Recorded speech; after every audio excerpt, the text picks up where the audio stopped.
دوهم څپرکی وخت او فضا. د شیانو د حرکت په اړه زموږ د اوسنیو نظریاتو د تاریخ د ګالیلیا او نیوټن زمانې ته ورګرځي. تر دوی مخکې خلکو د ارسطو پر نظر باور لرل چې ویل یو شی په طبیعي حالت کې ساکن وي او هغه وخت په حرکت راځي چې قوه یا ضربه پرې وارده شي. په دې اساس باید درنو شیانو تر سپکو هغو تیز سقوط باید کړی وای، ځکه د ځمکې خواته یې د رالوېدو کشش زیات دی. ارسطویانو د خالص فکر په وسیله دا رواج جوړ کړ چې یو چا کولی شوای د ټولو هغو قوانینو خلاف څه وکړي چې کائنات اداره کوي. یعنی دا مهمه نه وه چې د مشاهدې له لارې دې وکتل شي. تر ګالیلیا پورې هیچا په دې مسله کې دخالت ونه کړ چې مختلف شیان چې بیل وزنونه لري په حقیقت کې یو ځای سقوط کوي مګر په جلا صورتونو رالویږي. ویل کېږي چې ګالیلیا د پیزا له څلي څخه د وزنونو په راچولو د ارسطو باور غلط ثابت کړ. دغه کیسه ناسمه ده مګر ګالیلا دې ته ورته کار کړی دی. د له پاسه بیلابیل وزنونه رایله کړل چې په اسانۍ سره مخ په ځوړ راولوېدل. وضعیت یو ډول دی، هغه دا چې درانه اجسام عموداً رالویږي. مشاهده یې ځکه اسانه ده چې سرعتونه کوچني دي. د ګالیلا اندازه نیونو څرګنده کړه چې هر جسم خپل سرعت یو شان زیات کړی دی. دا مهمه نه ده چې وزن یې څومره ده. مثلا که په یو توپ پسې مخ په زوړ راخوشی شي، په هرو 10 مترو کې چې تاسې مخ ته ځئ توپ به د 1 متر په اندازه ښکته رالویږي. توپ به تقریبا د 1 متر په ثانیه سرعت سره ښکته لویږي. وروسته له 1 ثانیې به 2 متره په 1 ثانیه کې ښکته ځي. له 2 ثانیې وروسته به داسې ښکته کیږي چې څومره دروندوالی لري. که یو څوک 2 شیان لکه د سربو جلا جلا وزنونه رایله کړي، د هوا مقاومت به یې زیات نه وي او یو ډول سقوط به وکړي. په سپوږمۍ کې چې د هوا مقاومت نشته، ستورمزلي ډیوډ آر سکاټ د سربو او بڼکې تجربه ترسره کړه چې په یو وخت پر میدان راپرېوتل. د ګالیلا کتنې نیوټن د حرکت د خپلو قوانینو په اساساتو کې استعمال کړي. د ګالیلا په تجربو کې د یو جسم لوېدنه د یو ډول قوې د شي وزن د عمل له وجې پیښېده او دغه تاثیر و چې د جسم سرعت یې په منظم ډول تیزاوه. معلومه شوه چې د یو پخوانی فکر و چې د قوي حقیقي اغیز د جسم سرعت ته بدلون ورکوي، یا په بل عبارت دغه اغیز د جسم حرکت تنظیموي. دا په دې معنی کله چې په یو جسم باندې قوه عمل ونه کړي، هغه به ثابت سرعت خپل حرکت ته دوام ورکړي. دغه نظریه په لومړي ځل په 1688 کال نیوټن په پرنسپیا میتمټیکیا کتاب کې په ښکاره بیان کړه او د نیوټن لومړي قانون په نامه پیژندل کیږي. کله چې په یو جسم باندې قوه عمل وکړي څه به وشي؟ دا د نیوټن د 2م قانون په وسیله بیانیږي. یعنی جسم به تیز شي یا به یې سرعت بدلون وکړي چې اندازه یې له قوې سره متناسبه ده. مثلا تیزی به 2 ځله زیاته شي چې قوه 2 چنده لویه شي. د کتلې په زیاتېدو تیزی کمیږي. یو شان قوه چې پر یو جسم باندې عمل کوي د کتلې 2 چنده یې نیمایي سرعت تولیدوي. یو شناخته مثال یې موټر دی. که ماشین زیات قوي وي تیزی یې زیاتیږي. که موټر ډیر دروند وي له همدې ماشین سره یې تیزی هم کوچنی کیږي.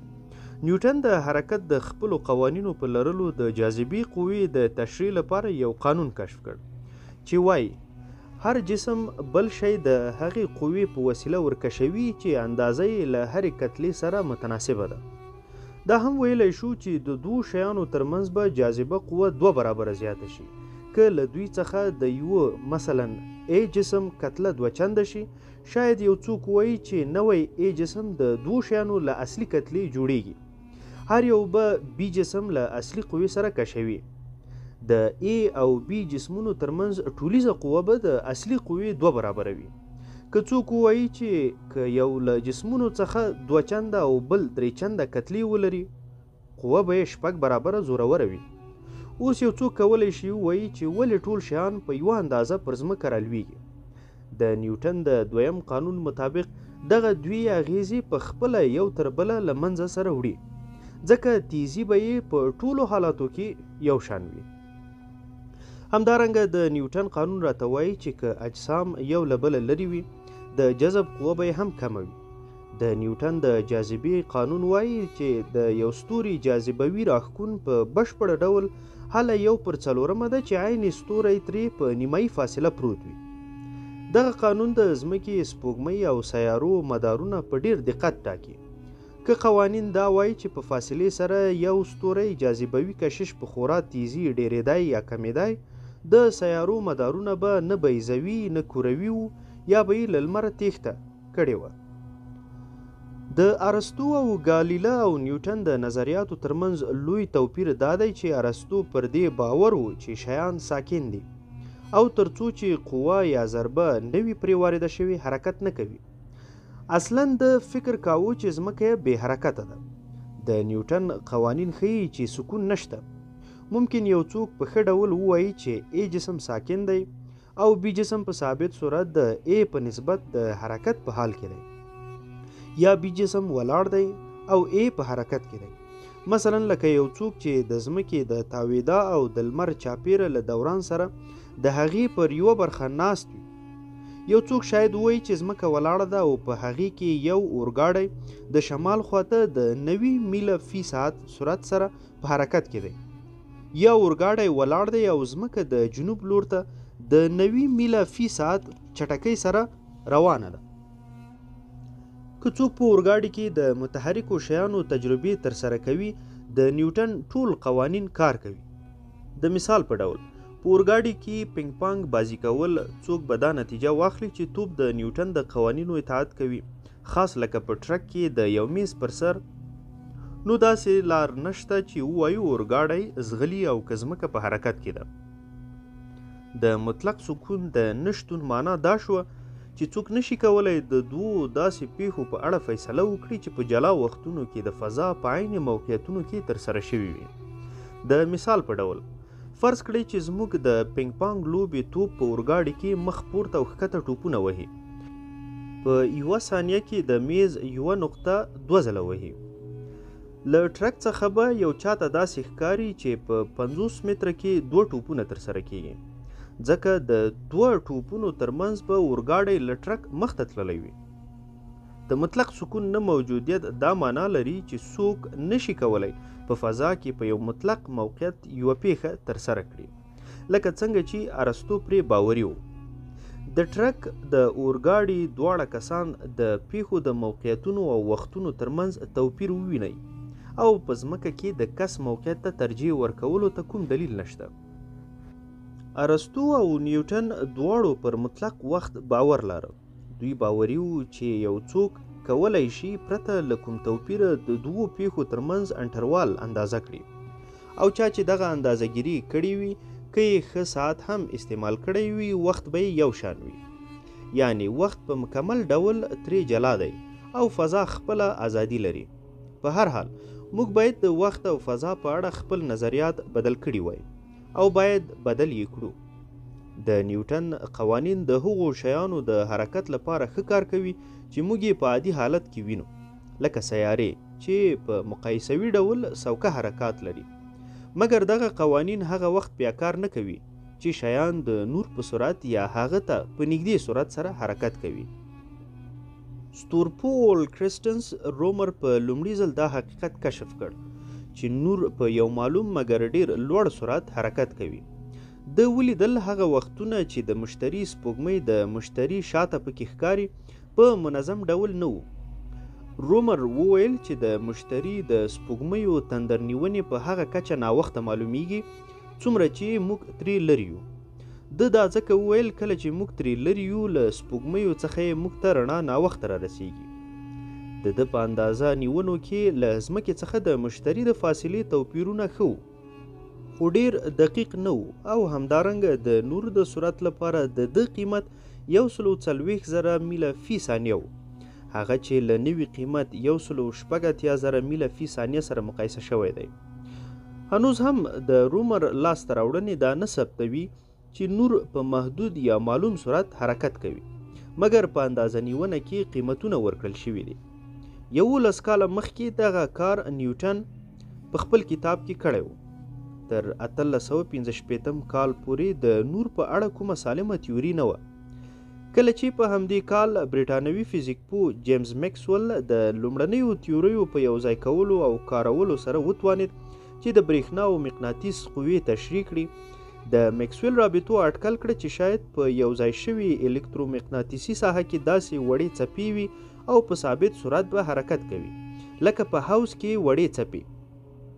که د دې څپو طول موج د یوې څپې د لوړې او ټیټې نقطې ترمنځ فاصله 1 متر یا زیات وي، دا هغه موجونه دي چې اوس موږ راډیوي څپې ورته وایو. لنډ طول موجونه د مایکروویو یا وړو څپو په نوم پیژندل کیږي.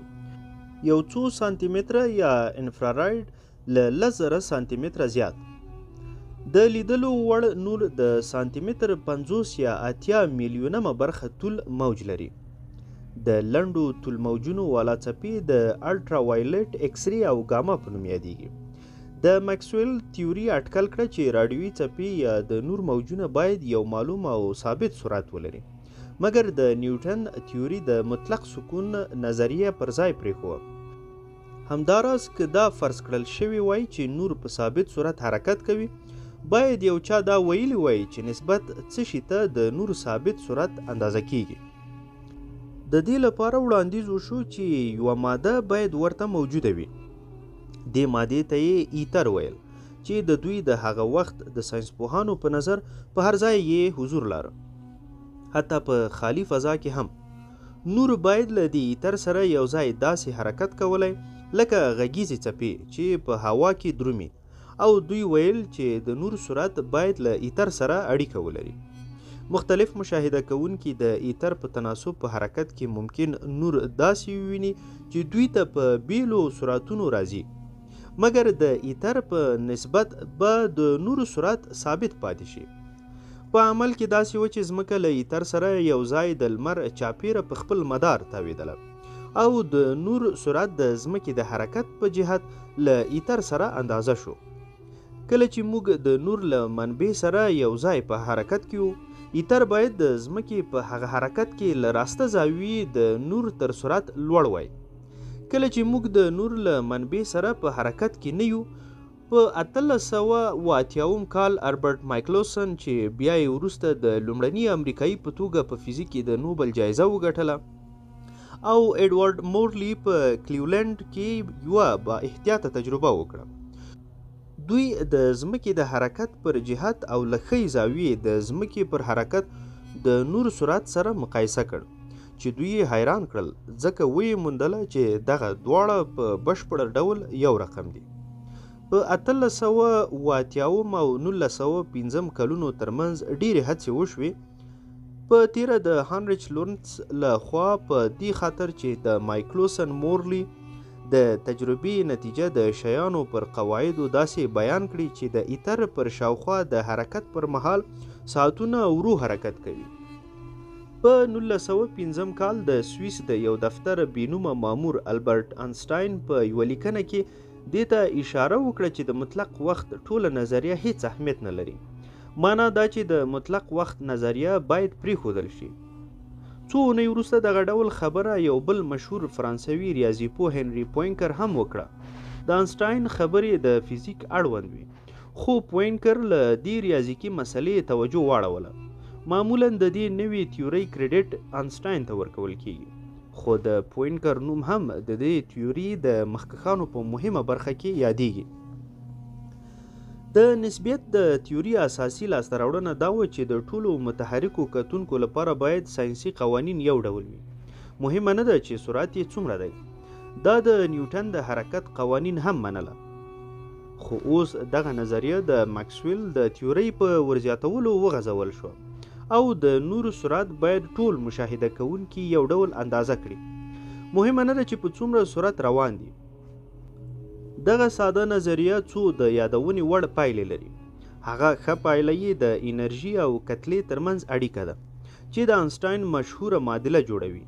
ای انرژي، ام کتله او سی د نور سرعت دی.